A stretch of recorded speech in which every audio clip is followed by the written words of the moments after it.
kita berdoa di antara jemaah kita atau saudara kita, sahabat kita yang pergi haji tahun ini. Semoga Allah mudahkan kepergiannya, Allah terima segala amal ibadahnya. Saya ingin menyampaikan pesan pertama bagi saudara kita yang pergi haji tahun ini.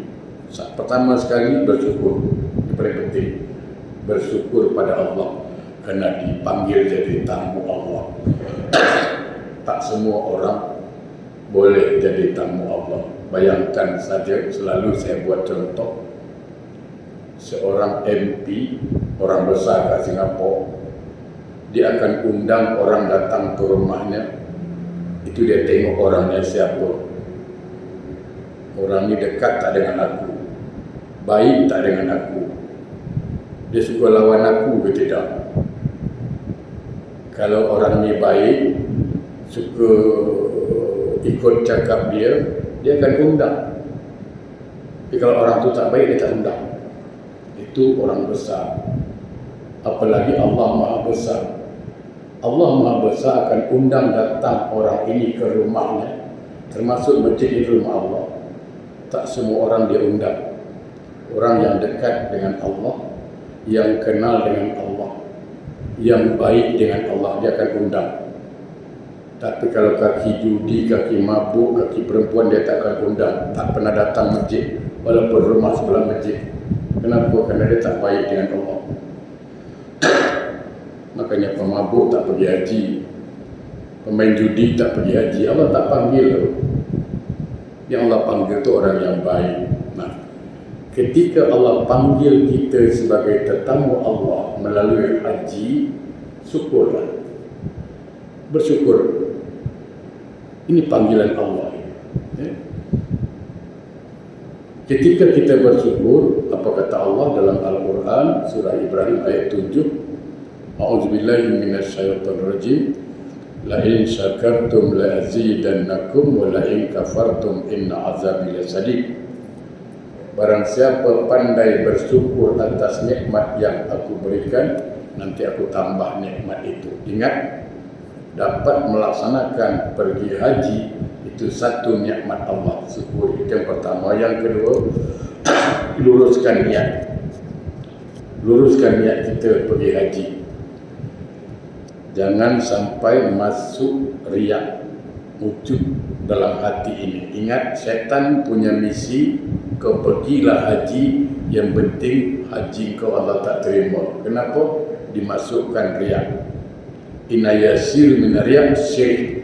Sedikit saja dari ada perasaan riak masuk ke hati kita, kata Nabi, syirik, itu syirik. Syirik kecil lah maksudnya. Dalam Al-Quran dikatakan, wa ma umiru illa liya'budullah mukhlisina lahuddin. Engkau tidak disuruh menyembah Allah, termasuk pergi haji, kecuali ikhlas. Barangkali itu pesan yang kedua saja dulu. InsyaAllah lain kali ada tambahan pesan. Dalam Al-Quran surah Al-Hajj ayat 27, Allah Subhanahu wa ta'ala berfirman, ini sebagai dalil perintah haji. A'udzubillahi minasyaitonirrajim. Wa azzim fin nasi bil hajj ya'tuka rijalan wa ala kulli damirin ya'tina min kulli fajjin 'amiq.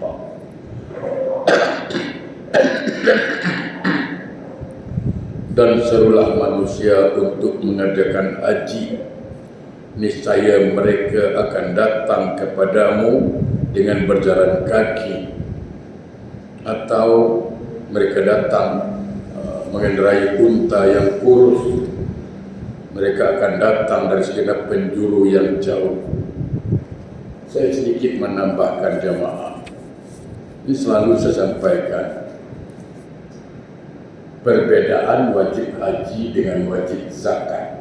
Ini mesti tahu. Kalau wajib zakat itu tiap tahun. Wajib haji cuma sekali seumur hidup. Makanya kalau wajib zakat cukup nisabnya, ukurannya dia wajib zakat. Silakan punya Allah jangka 5 tahun ada income, duit masuk. Satu hari dia tak kerja, tak ada income dan tidak ada tabungan, maka dia tidak wajib zakat kerana tak cukup income-nya, tak cukup ukurannya. Itu zakat. Cukup nisabnya bayar, tak cukup tak usah zakat. Beza dengan haji. Haji hanya sekali seumur hidup. Bila Allah berikan kita kemampuan rezeki, duit Allah kasih cukup, badan sehat, negeri aman, kenderaan ada. Para ulama berbeza pendapat masalah waktu. Ada ulama mengatakan batasnya 4 tahun, ada ulama mengatakan 5 tahun. Tapi sekarang ini daftar tunggu sampai 10 tahun, 15 tahun, okeylah, tak ada masalah. Ketika orang itu pernah diberikan rezeki, badan sehat, tapi memang dia tak mau pergi haji. Ingat, memang dianya tak mau pergi haji. Satu saat 20 tahun kemudian dia bankrupt, dia tak ada duit lagi, wajib hajinya tetap ada. Dia tidak gugur wajib haji. Kenapa? Kerana haji wajib setahun seumur hidup, sekali seumur hidup. Dia pernah diberikan kesempatan, tapi dia yang tak pergi. Itu ingat. Itu ingat. Jadi jangan ingat, aku dah tak wajib haji pasal ada rezeki. Tak. Kau pernah kaya dulu. Andai kata dia meninggal, dia tetap bertanggungjawab dalam kubur. Kecuali keluarganya badalkan, itu cerita lain lah. Baik. Tentang keutamaan haji atau fadilah haji. Dari Abdullah bin Abbas radhiyallahu anhu bahawa sewaktu sedang berada di Mina bersama Rasulullah SAW, tiba-tiba datang rombongan dari Yaman, maksudnya jemaah haji dari Yaman datang berjumpa Rasulullah SAW di Mina, lalu bertanya pada Rasulullah, meminta kabarkan pada Rasulullah, ya Rasulullah, tolong beritahu kami, kabarkan kepada kami tentang keutamaan haji. Jadi rombongan haji dari Yaman telah berjumpa Rasulullah SAW di Mina, waktu bermalam di Mina itu.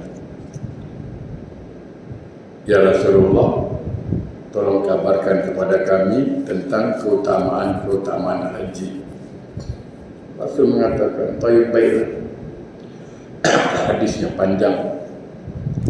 Apa kata Nabi? Setiap orang yang keluar dari rumahnya untuk melaksanakan haji atau umrah.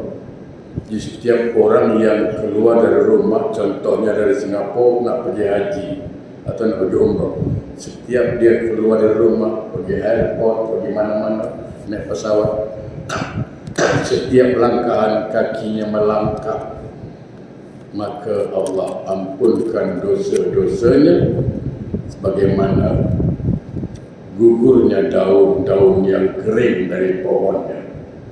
Allahu Akbar. Allahu Akbar.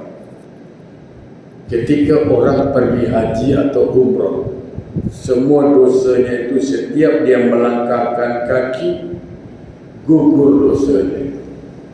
Bagaikan gugurnya daun-daun kering dari pohon. Macam mana daun kering kalau digoyang itu? Begitu kita melangkah, gugur dosa kita. Allahu Akbar. Apabila telah sampai ke Madinah dan berjabat tangan dengan aku seraya mengucapkan salam, maka malaikat menjabat tangannya dengan mengucapkan salam.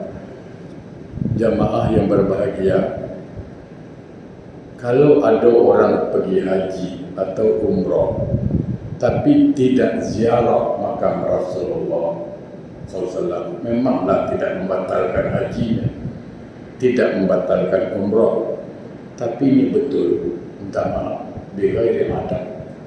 Ini orang tak ada adab, tak ada akhlak. Cuba bayangkan, minta maaf, anak kita merantau jauh, balik kampung kita, dia tak minat di rumah kita, rumah mak bapak dia duduk ke hotel macam mana? Apa perasaan kita sebagai orang tua? Pasti sakit hati, kecewa. Kenapa anak aku tak tengok aku? Dia duduk ke hotel, kecewa sama. Dah sampai ke Madinah, ziarah makam Rasulullah SAW, beri salam beliau, Assalamualaikum ya Rasulullah, Assalamualaikum ya Habibullah, Assalamualaikum ya Qurrata A'yun, macam-macam. Apa kata Nabi? Barang siapa memberi salam kepadaku, maka malaikat akan mengabarkan kepada Rasulullah Muhammad, sungguh si Fulan ibnu Fulan telah memberi salam kepadamu. Maka Nabi jawab, Waalaikumsalam warahmatullahi wabarakatuh. Nabi membalas salam kita, dan itu doa Nabi, Allah pasti kabulkan.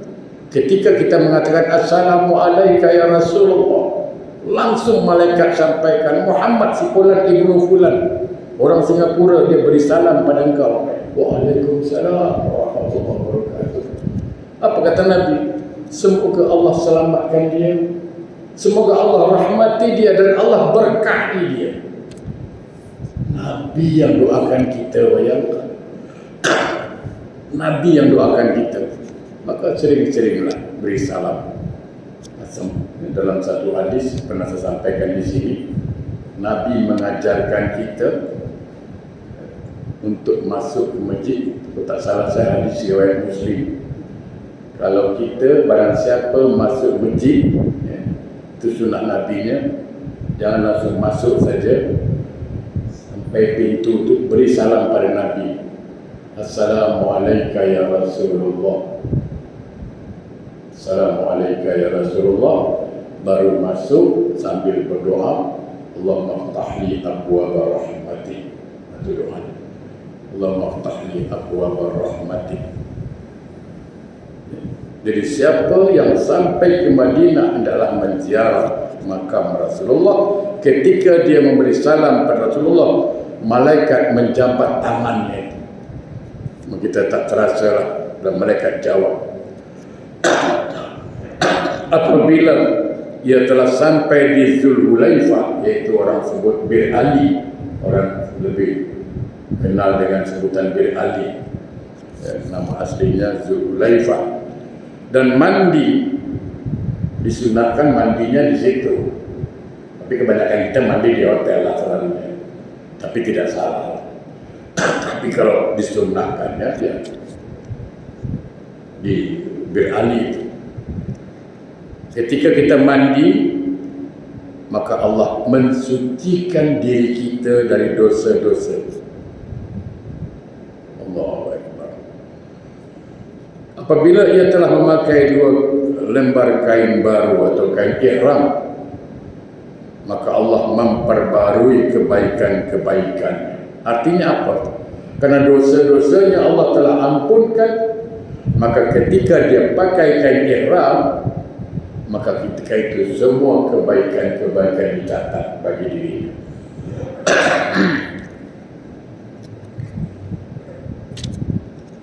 Apabila ia mengucapkan labbaik Allahumma labbaik, namanya talbiyah. Jadi setelah kita berniat di miqat Bir Ali, ya, itu perbedaannya. Kalau umrah, miqatnya, niatnya dari tanah halal menuju tanah haram, itu umrah. Kalau haji, dari tanah haram menuju tanah halal, itu haji. Ya. Perbedaan Mekah, Madinah, tanah haramnya, Kalau tanah haram Mekah, saya ulang balik, kalau tanah haram Mekah itu luas dan fadilahnya pun meliputi. Jadi barang siapa yang solat di tanah haram Mekah itu dilipat gandakan sampai 100,000 kali ganda. Semua tanah haram. Makanya banyak orang solat di luar masjid pun banyak, sampai jauh pun orang solat. Kalau sekarang datang ke masjid pukul 10 hari Jumaat, tak dapat tempat depan belakang. Pukul 10 kita kat Singapura datang pukul 12 lapang masjid lagi. Sana pukul 9 dah penuh dah. Tu padat. Di luar masjid jauh masih orang solat. Masih tanah haram, masih fadilah yang sama. Tapi kalau tanah haram Madinah, setiap orang solat mendapat pahala 1000 kali ganda. Itu dalam masjid. Ya, ada yang mengatakan dari pagar. Makanya di Madinah kita tidak nampak ada orang solat di luar masjid, di luar pagar. Karena di luar pagar tidak ada fadilah sampai 1000. Yang 1000 itu dalam masjid fil masajid. Itu perbedaannya. Jadi kenapa di tanah Madinah tak ada orang solat di luar masjid? Karena luar masjid tidak ada fadilah, sama dengan sini.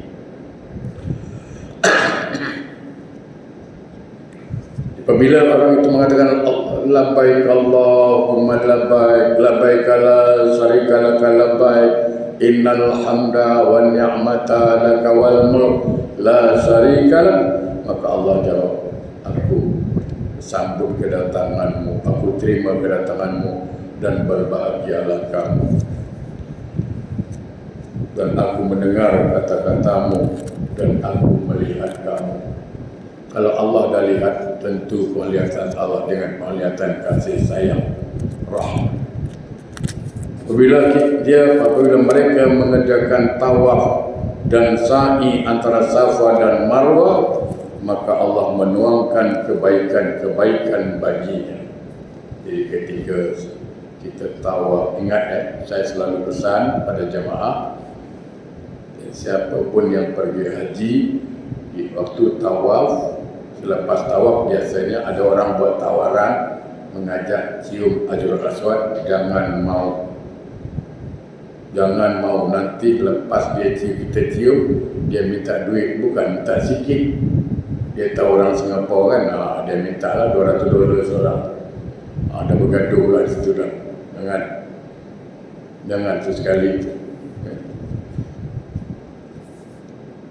Bila mereka wukuf di Arafah